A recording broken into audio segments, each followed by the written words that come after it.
What's up, guys? NinjaNick333 back with round 4 of the ARG Valentine's Day tournament at Professor Bond's Emporium in Amsterdam, New York. We have a quite an interesting match for you guys right now. So all of the undefeateds have double ID'd. Uh, uh, a vast majority of those players' matches have already been put onto the recordings for the previous rounds. So we have the judge's son on the left, Jamie Faye, uh, playing Lost March, and we have Anastasia on the right, who is playing something that you will not expect at all. It is very unique. Let's put it that way. It's very interesting. I really like her deck idea, just because of how nutty it is sometimes. It looks like Jamie goes first. He starts the Emolga, which is really good. He goes for the Trumby, gets rid of a Volkner, puts down a Natu and an Hoppip, and passes turn. So that's not too bad of a start from Jamie. Um, Anastasia. Okay, I have to actually pause the video to just straight up explain what her deck is. Um, so she is playing Xurkitree GX with Primarina. Now I have no idea what the Primarina set is from, but the Primarina has an ability that's very much like the the Primal Kyogre EX's Ancient Trait, where every time you attach an energy from your hand, you can attach two instead. So she uses the Primarina, which is a stage 2, so she rare candies into it, to like double attach every turn to the Primarina or to this Xurkitree GX.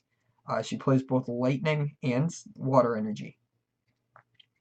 So for those of you who do not know what Xurkitree GX does, it can't be hit by Pokemon that have special energy attached to them. So Jamie is not going to be able to hit her with any of the Natu. But he will be able to attack with the Pokemon that have grass energy.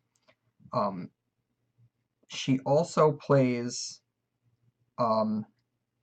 Hiker, which lets you look at the top 5 cards of one player's deck, put one on top, and shuffle the rest back in. So she can pick the best card out of your top 5, leave it there, and then use Xurkitree's attack Rumbling Wires to do 100 and discard your top card. She also has this Smeargle that she likes to start with that has this attack that allows you to copy a supporter card in your opponent's hand. So she can essentially double supporter. So she double attaches and double supporters legally every single turn. And it's great. So she just does that until she gets set up. And then she just starts going in with the Xurkitree, because tons of decks play special energy. Unfortunately, with the new team-up meta, there are new things like Pikarom and whatnot that play basic energy, Zapdos and everything. So it's not as good as it once was, but it's very nutty and very difficult to get around. Also, everybody's playing Muck now, so it just kind of unfortunately neuters her whole strategy.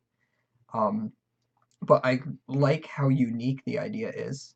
And I just had to go off on that tangent. I'm sorry. Let's get back to the game.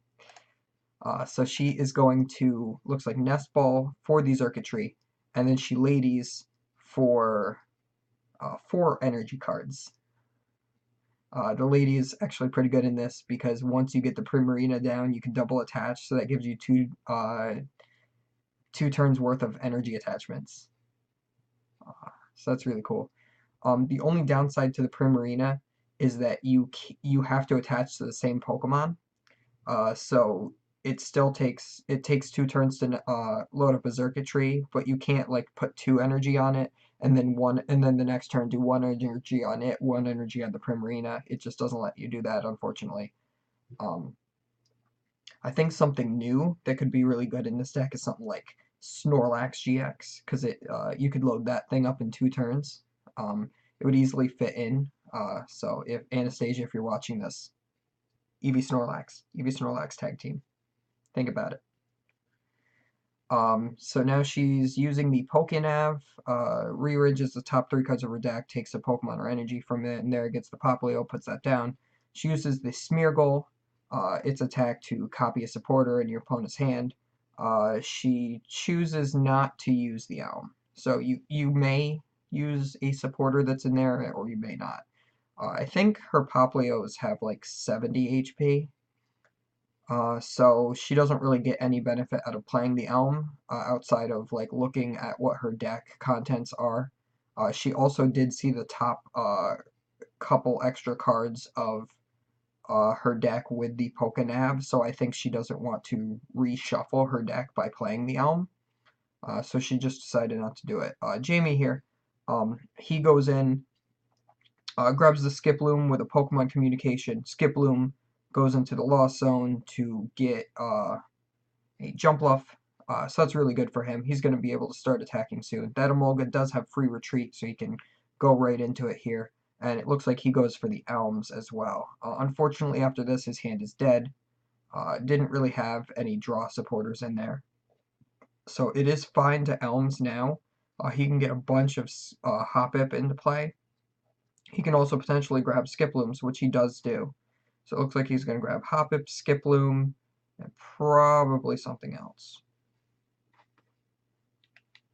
I'm going to grab some dice here. I want to keep track of his Pokemon in the Lost Zone. So it looks like he's got 3 probably right now.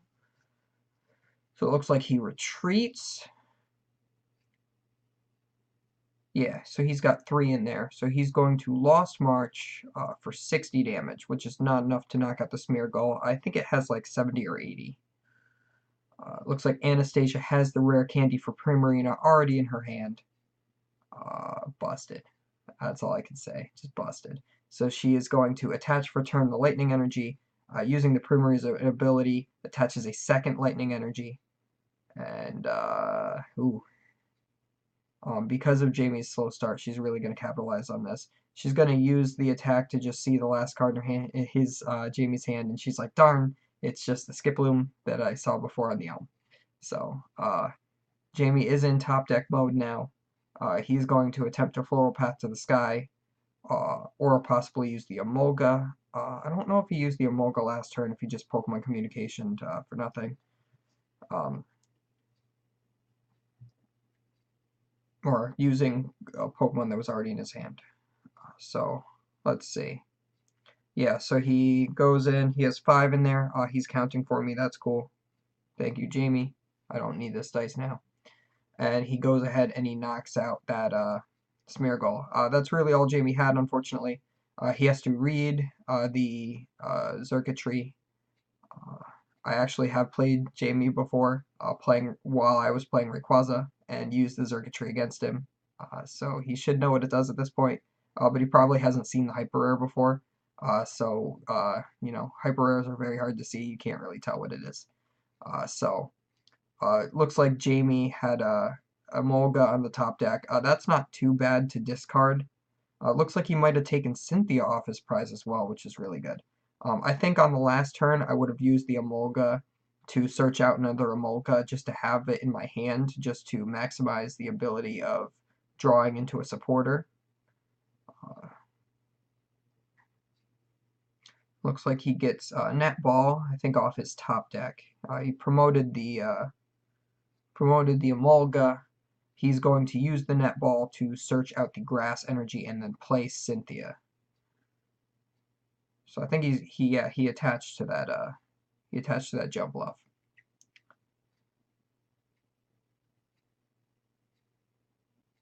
Yeah, so I think after the Cynthia, you definitely use the Nuzzly Gathering just to thin the deck of an Emolga. Increase your odds of drawing into literally anything that can do you any good. I think anytime you can thin the deck, you should. Unless you're like trying to Lily later or something on the next turn or something, then you wouldn't. Looks like he does grab a Choice Band, puts that down on that. He's got 5 in there right now, so he is hitting for 130, so that's good for 2-shot. Unfortunately, I think I would hold back on attacking right now because he doesn't have the 1-shot and he doesn't have a backup Jumpluff. If he had a backup Jumpluff, I think attacking right now would be fine to do a 2-shot. Looks like he has to read choice band to remember that it does an extra 30.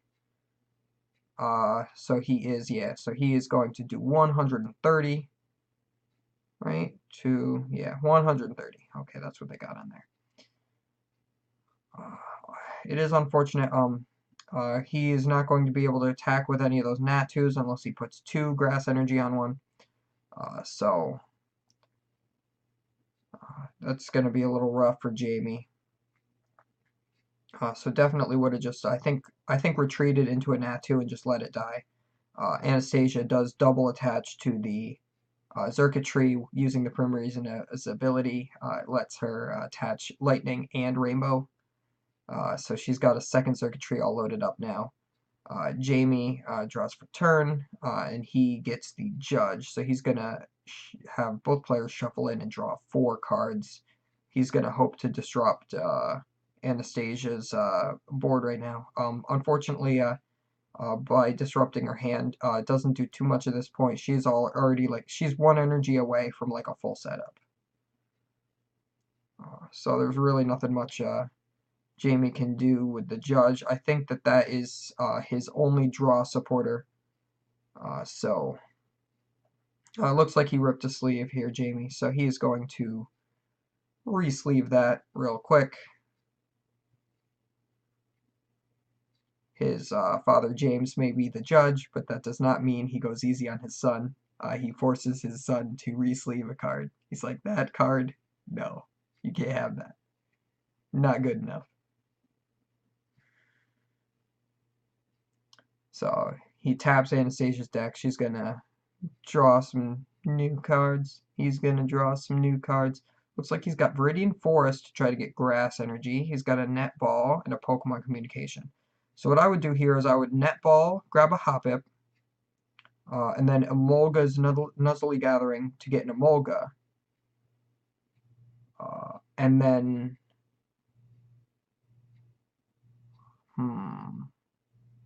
and then hold it. But it looks like he's going to Pokemon Communication the Hoppip. Look through his deck. Is there something else he could use? Oh, he's going to get the Marshadow. Okay, yeah, Jamie's hand isn't too good, so it looks like he's going to go in for the Marshadow Let Loose. I don't necessarily agree. I think that you just put down the Hoppip, hope she doesn't have, like, Guzma energy, and then just try to set up. You got to set up, like, one-shots on these Xurkitrees with the guy that uses basic energy. So he probably only plays 3 to 4 grass energy with the 4 jump luffs. So you want to set up those jump luffs as best you can. Unfortunately now off of this let loose he gets Trumbeak and double jump luff. So his hand is beyond dead right now because of that let loose. He's going to look at the top card of her deck. Oh, and these supporters that he's discarding for Trumbeak should be going to the Lost Zone. So I believe it was a Volkner first turn. I completely missed it. That did not go to the Lost Zone. But the lady goes to Lost Zone. Should be going to the Lost Zone as well. I don't think it's going to matter. Anastasia doesn't. I don't think she plays any POW pad, so there's no way to get it in back into the deck anyway. So it doesn't really matter if it's Lost Zoned or not. Neither of them are playing the unknown that counts the supporters in your Lost Zone. So it's not going to really matter. Looks like she uses Mars. She has a fuller Mars. So that allows her to draw 2 cards and then discard a random card from Jamie's hand. Looks like that discards a jump luff. I know that it's bad that he drew the jump luff, but and she discards Pokemon Communication with the Rumbling Wires. Looks like Jamie is going to Trumbeak yet again. I think Jamie's lost at this point. I don't think there's any way Jamie can recover. Mostly due to, there was a little bit of misplaying with attacking right away without having the one shot, but I think this entire game his hand also has been dead. The Marshadow just kind of made it even worse.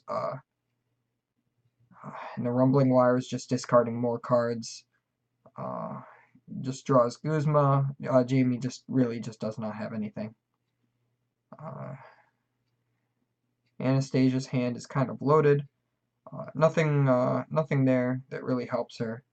She's going to Mars and then discard another random card out of Jamie's hand. Looks like it's another jump off, and that kind of seals the game.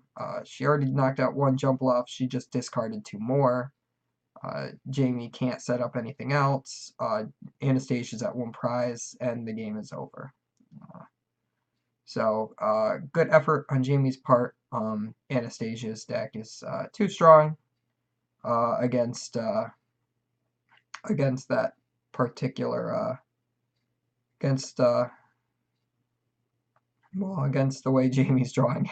He just kind of throws down. He lost blenders to try to draw into literally anything, and he draws into another lost blender. So it looks like that's game. Anastasia's just gonna draw, and she's going to use rumbling wires and then take another game. So another knockout for game.